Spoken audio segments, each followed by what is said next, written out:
사람들이 일상에서 공포를 느끼는 순간은 정말 다양하다고 합니다. 누구나 한 번쯤은 경험했을 법한 그런 순간들이죠. 예를 들어, 갑자기 모든 소리가 멈추고 정적이 흐를 때, 마치 세상이 멈춘 듯한 그 순간.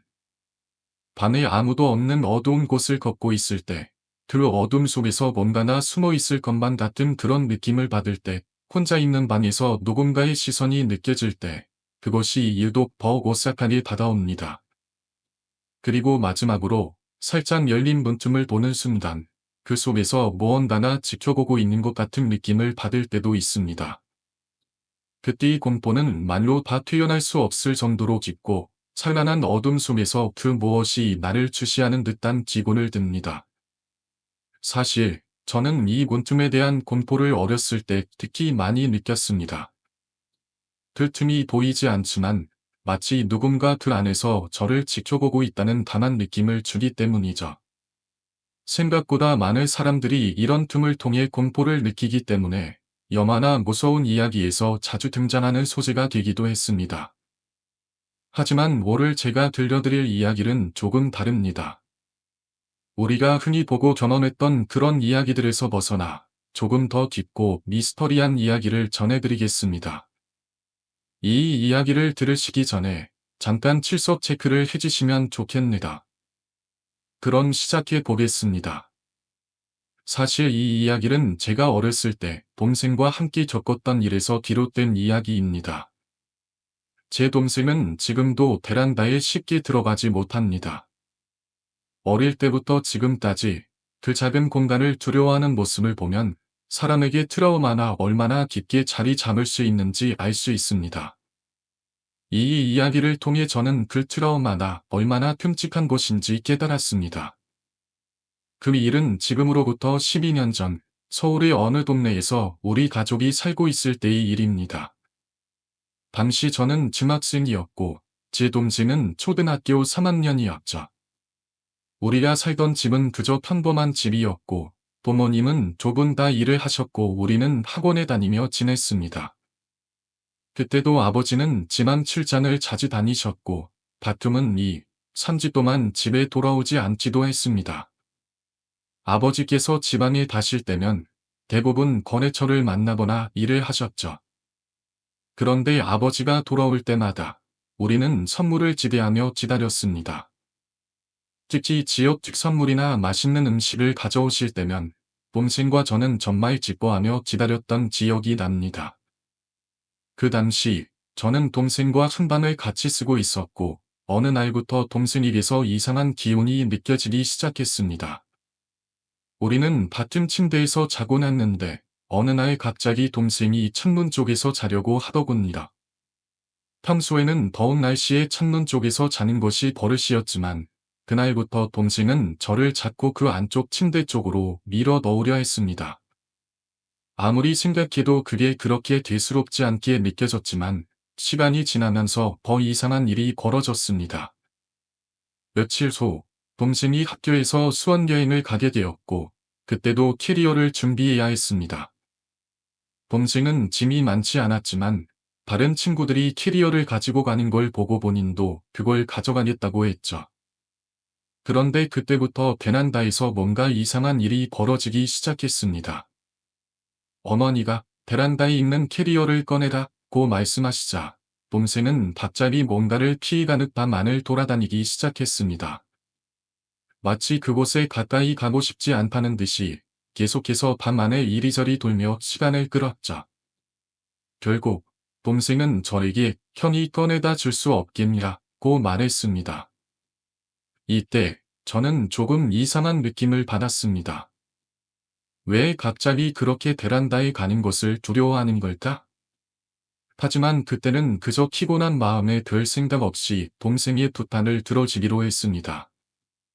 그 후 저는 베란다에 가서 캐리어를 꺼내러 갔습니다. 그 순간 무엇인가 이상한 기운을 느꼈습니다. 베란다로 나가는 큰 문을 열자 갑자기 시원한 바람이 불어왔고 그 안에서 이상한 소리 하나가 들려왔습니다. 소리의 주인은 보이지 않았지만 그 소리는 마치 사람의 숨결처럼 느껴졌습니다. 그때부터 저는 그 소리가 어디에서 나는지 궁금해졌고 불안한 마음에 베란다 안쪽을 살펴보았습니다. 그 순간 저는 동명이 그곳에서 누군가의 시선을 느꼈습니다. 마치 누군가 그 어두운 곳에서 나를 지켜보고 있다는 느낌이었죠. 그때부터 동생의 불안한 모습이 떠올랐고 무언가 이상한 일이 벌어지고 있음을 직감하게 되었습니다. 그때 저는 기임을 하고 있었습니다. 중간에 가기 귀찮았고 마치 기임에 몰두한 나머지 동생에게 그냥 내가 가서 가져오면 되지. 그렇게 무겁지 않다고 약간 짜증 섞인 말로 답을 했습니다. 사실 그렇게 큰 짐도 아니었고 정말 귀찮았던 거죠. 하지만 동생은 전혀 그 말을 듣지 않고 계속 제 옆에 와서 부탁을 하더군요. 현, 제 말 가서 가져다 주세요. 라며 점점 더 칭얼거리는 목소리로 저를 귀찮게 했습니다. 그런 동생을 보며 짜증이 점점 더 나서 마우스를 집어던지고 일어나 베란다로 가서 캐리어를 들고 거실 바닥에 내려놓았습니다. 어머니는 그 모습을 보고는 뭐 그렇게 화를 내냐 며 저를 혼내셨죠. 그렇게 다시 기임을 시작했지만 그때부터 계속 괜히 미안하다는 생각이 떠나지 않았습니다. 동생도 저 멀리 떨어져 앉아 있었고 결국 잠자리에 들 때 제가 미안하다고 말했어요. 처음에는 아무 말도 하지 않던 동생이었지만 제가 몇 번이고 사과를 하니 결국 입을 열었습니다. 그런데 제가 예상했던 말은 전혀 아니었습니다. 동생은 조용히 말했습니다. 베란다 붙박이 장이 무섭다. 그 말을 듣고 저는 잠시 웃음이 터졌습니다. 애가 그걸 무섭다고 싶었죠. 그래서 농담처럼 왜 무섭냐, 저기 안에 귀신이라도 있냐고 물었습니다. 그런데 동생은 정말 심각한 표정으로 맞아, 그 안에 할아버지가 있어 라고 말한 겁니다. 갑자기 할아버지라고 하니깐 조금 당황했습니다. 보통은 충녀나 귀신 같은 존재가 등장할 법한데 할아버지라니. 그래서 조금 놀란 마음에 다시 물었습니다. 무슨 할아버지가 있어? 동생은 며칠 전부터 복방이 잔을 보고 있으면 그 안에 할아버지가 웃고 있다는 거였어. 그리고 문을 몇 번이고 닫아봤지만 자고 일어나면 문이 저절로 열려 있고 그 틈 사이로 할아버지가 하얀 이를 드러내며 웃고 있다는 거였죠. 그때 저는 어린 동생이 상상력을 발휘하면서 그런 걸 믿을 수도 있겠다는 생각이 들었습니다. 그리고 공포심을 없애주고 싶어서 그게 뭐다. 그냥 잔을 다시 받아놓고 괜히 무서운 생각을 하지 마 라고 말하며 거실로 나갔습니다. 어머니에게 동생이 한 말을 전하고 그런 다음 저는 앞에서 다시 베란다로 가서 복반이 잔을 열어보았습니다. 그 안에는 아무것도 없었습니다. 아무리 찾아봐도 잠 안에 무엇이 있을 리 없다는 것을 확신하며 동생에게 말했죠. 봐, 아무것도 없잖아. 그냥 기본 탓이었을 거야. 그래도 동생은 여전히 겁에 질려서 잠을 한 번도 쳐다보지 않았습니다. 그 표정은 정말 무서운 모습을 하고 있었고 저는 그렇게 겁에 질린 동생이 조금 안쓰러웠습니다. 어머니도 그 말을 듣고는 괜히 그런 생각하면 더 무서운 거야. 아무것도 없으니까 신경 쓰지 마 라고 덧붙였죠. 그런 말을 들으면서도 동생은 여전히 불안한 표정을 지었고 결국 그날 밤에는 아무런 말 없이 잠에 들었습니다. 하지만 그 이후 동생이 말한 할아버지 이야기는 저를 좀 더 불안하게 만들었습니다. 그 후에도 동생은 베란다에 가는 것을 피했고 복박이 잔이 있는 그곳에 대해서는 언급조차 하지 않았습니다.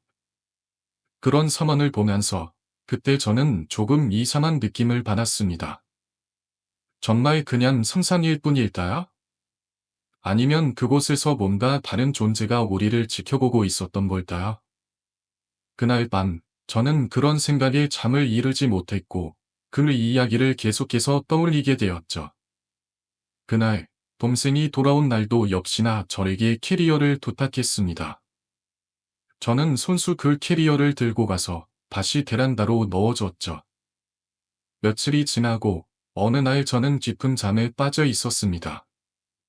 그런데 갑자기 동생이 이 소리를 지르는 바람에 잠에서 깼습니다. 깜짝 놀라서 인삼을 쓰며 일어나 보니 동생은 이미 방 밖으로 뛰쳐나가고 없더군요. 저는 잠이 덜 깨면서도 그 이유가 무엇일지 생각했어요. 아마도 동생이 말한 베란다에서 또 뭔가를 봤다고 생각했습니다. 그래서 살짝 창문을 통해 베란다를 살펴보았죠. 그런데 이게 웬일일까요? 문이 살짝 열려 있었습니다. 그 전에 동생이 말한 대로 제가 자기 전에 항상 문을 꼭 닫아 놓았고, 이날도 동생이 보는 앞에서 문을 동명히 닫았었습니다. 그런데 문이 열려 있는 모습을 보고 저는 다만할 수밖에 없었죠. 물론 어머니도 안방에서 나오셔서 동생을 살펴보셨고, 이미 동생은 눈물과 콧물이 번복이 되어 울고 있었습니다.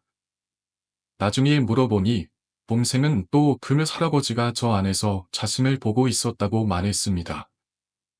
그 말을 들으니 이제는 뭔가 의심이 생기기 시작했어요. 분명히 문을 닫았는데 열려 있었고, 동생이 이렇게까지 겁을 질려서 울 정도로 경기를 일으킨 것도 이상한 일이었습니다.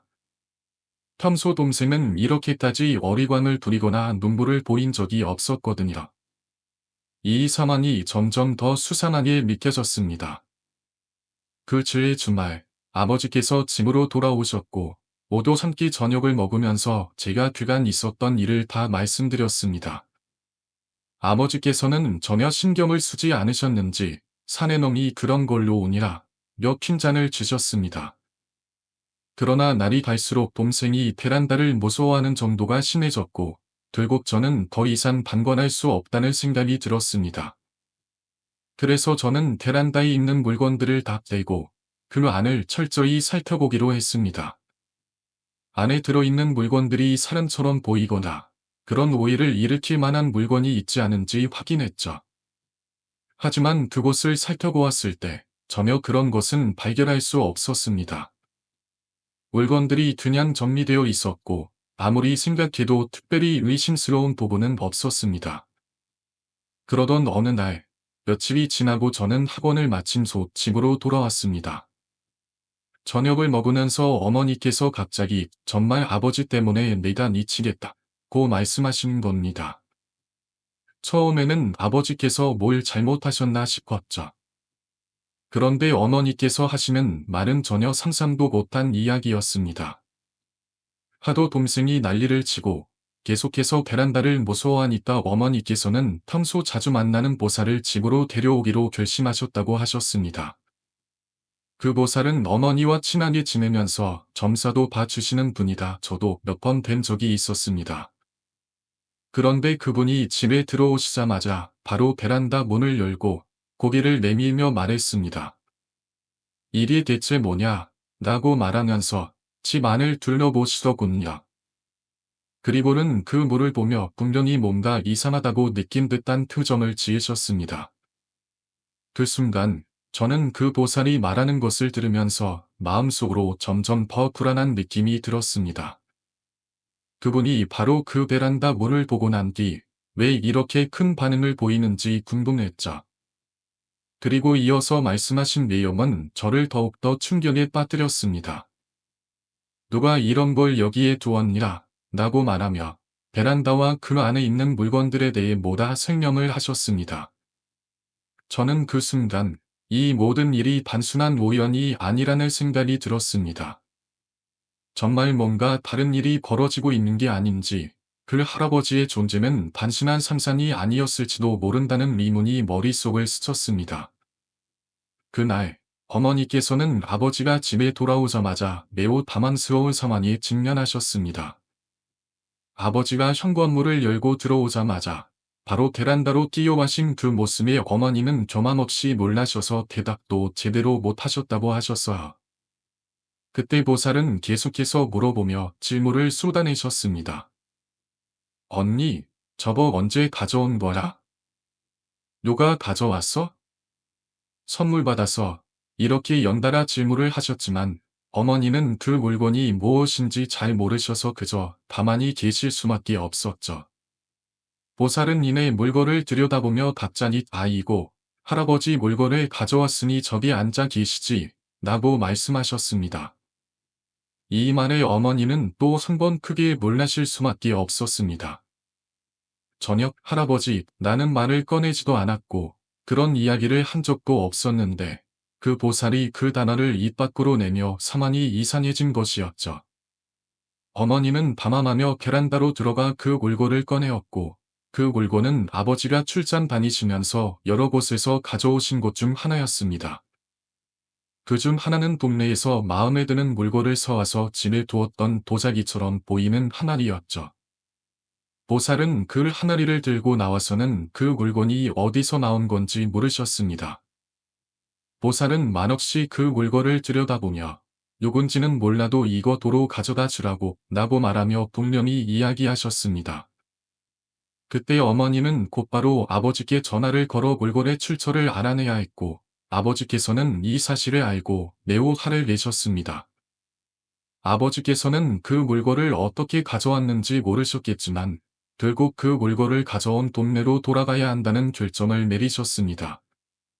왜 이딴 걸 가져와서 이런 사단을 만드냐 며 혼을 내셨고 약간 담함한 아버지는 그 동네에 다시 갈 일이 없을 거라며 만약 그게 문제가 된다면 그냥 내다 버리라고 하셨습니다.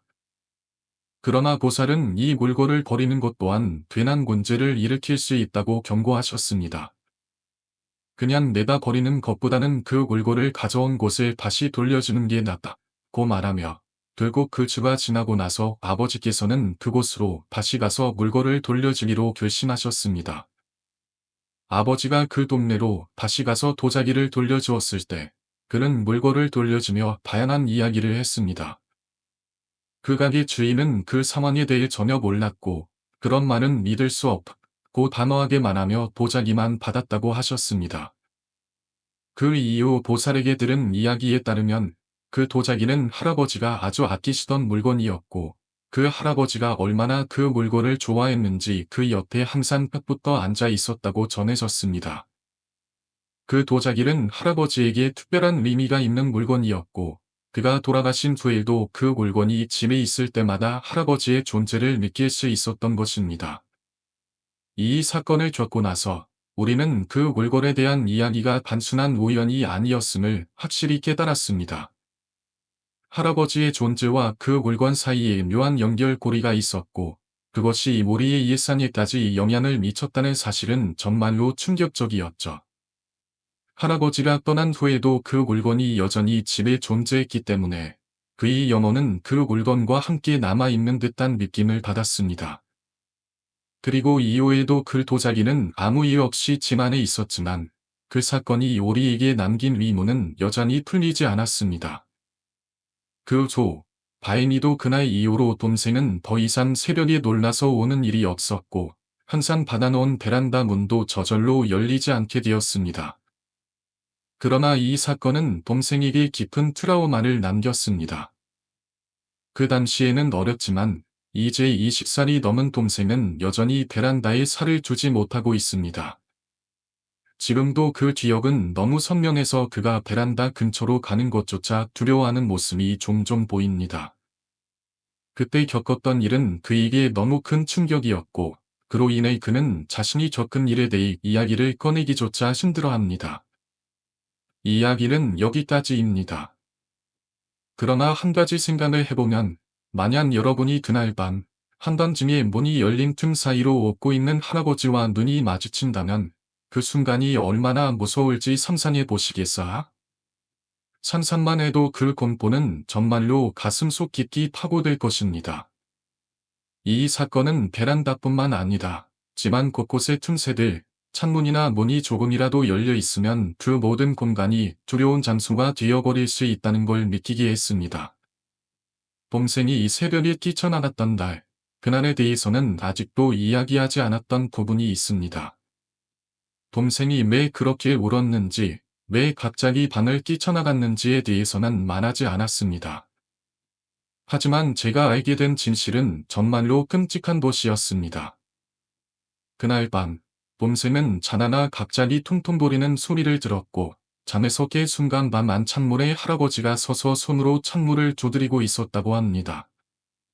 그 할아버지의 모습은 너무나도 선명하게 기억되었고, 심지어 반투명한 창문을 통해 그 모습이 보였다고 해라. 창문은 베란다와 붙어 있었기 때문에 아무리 반투명이라도 할아버지가 서 있는 모습은 충분히 보였다고 합니다. 그때의 공포는 말로 표현할 수 없을 정도였을 것입니다. 초등학교 3학년 아이가 그 상황을 겪었다면 동명이 울었을 테고, 어쩌면 40살이 된 지금 이 나이에도 그 모습을 떠올리면 울음을 참지 못했을지도 모릅니다. 그 이야기를 듣고 나서 제 자신도 그때의 기억이 떠오르며 괜히 오늘 밤에는 창문을 닫고 자고 싶어지네요. 그 당시 동생이 겪은 경험을 생각하면 정말 그 누가 그런 일을 겪은 소의 마음이 타날 수 있을까 하는 생각이 듭니다. 우리 집에서 일어난 그 일은 그저 단순한 우연이나 해프닝으로 끝난 것이 아니었습니다. 어떤 무서운 힘이 우리를 지켜보고 있었고, 그것은 우리가 눈으로 확인하지 못했을 뿐, 그 존재는 확실히 우리 곁에 있었던 것이었습니다. 이 이야기를 마치며 혹시 여러분도 이와 비슷한 경험이 있다면 한번 생각해 보세요. 그 당시 동생처럼 우리가 겪지 못한 사건이나 두려움을 누군가나 겪고 있을 수도 있습니다. 우리 집안, 우리 주변의 틈새를 다시 한번 돌아보고 혹시 우리가 알지 못한 무언가나 그곳에 숨어 있지는 않은지 점검해 보는 것도 좋겠네요. 이것으로 오늘 강의를 마치겠습니다. 만약 여러분이 이 이야기가 흥미롭거나 무서운 경험이 되었다면 공포학과 수강 신청을 고려해 보세요. 정말 많은 흥미로운 이야기들이 기다리고 있습니다. 오늘은 여기까지 공포학과 교수였습니다.